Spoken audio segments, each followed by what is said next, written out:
Hey guys, welcome back to the channel. It's been a while and I've just been honestly really busy with life and just a ton of new games that seem to be coming out early in the year. I've been focused on Final Fantasy VII Rebirth and I've gotten over 30 hours of gameplay, and I wanted to make an impressions video on how I feel about this game so far. If you're new to the channel, help us out.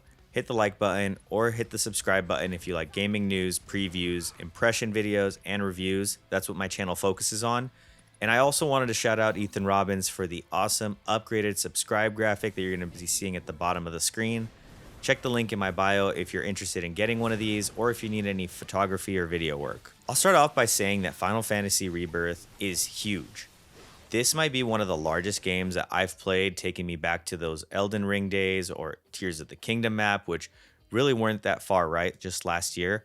It's one of those games that almost has something to do in every corner of the map. As I said earlier, I'm a little over 30 hours and I've gotten past chapter 7. I usually don't do every side mission or side activity in games because honestly, guys, rewards and most of these side missions are just fluff, it's filler, and it's really just not that worth it. But when it comes to this game, I'm surprised to say it, but it really does it right. Most games have this padding that they use, right, to drag out the story, and you've got these 80-hour epics, right, that really aren't worth 80 hours.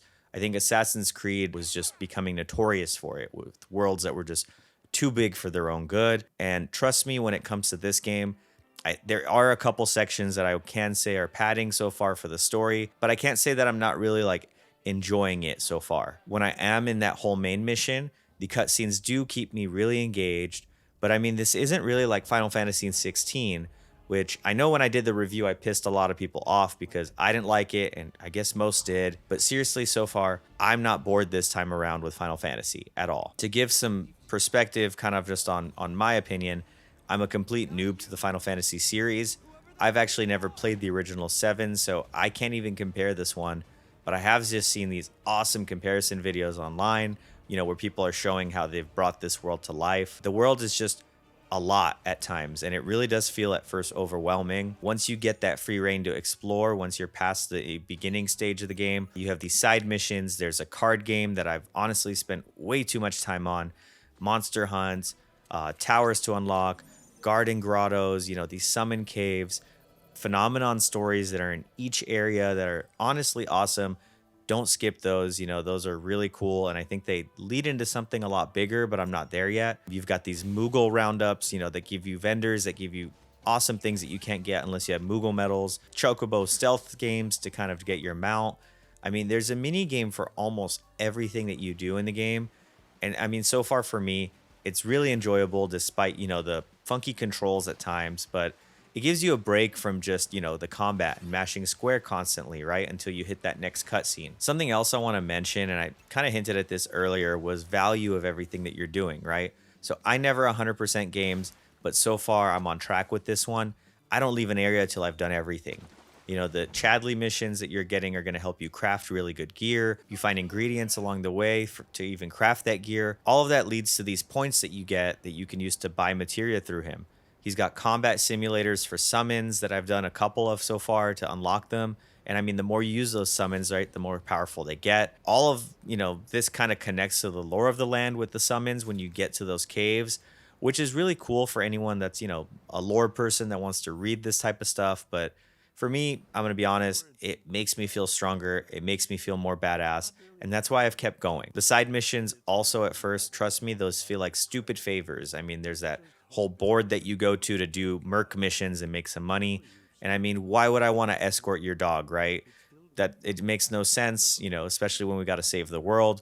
But these side missions, trust me, they open up places that you would have never been able to visit. I mean, you can unlock fast traveling by just helping save this guy's business. And, if you don't have that, you're not able to really fast travel through different regions through his carriage system. And I mean, speaking of like the carriages and chocobos, there's a different one in each area that you can unlock. I mean, in the second area that you get to, you can get one that climbs rocks, right? And it helps you explore that area fully because it takes that whole vertical aspect of the map, and now you could find things on top of cliffs. I spent a lot of time talking about the side activities because honestly, guys, so much of the game is that. And I just feel like this is one where you can't rush the story because you're going to be missing out on just so much content.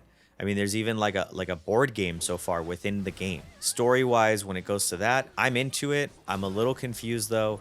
They do give you this recap from the first game. I just don't really think it's that helpful. I think you could find some better ones on YouTube. But the game takes place right after the first, so there is kind of like a confusing beginning scene, at least for me.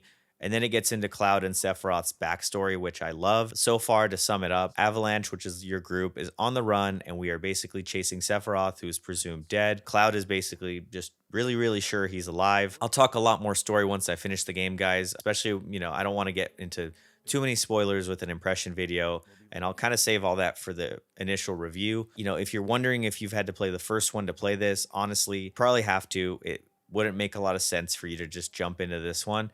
And I mean, the first game is actually really, really good, at least in my opinion. When it comes to combat, I'm going to be honest, at first I was struggling with it, but I do like it. It's a lot less cooldown timers like 16, and there's a little more like Devil May Cry action, but there is some depth to it.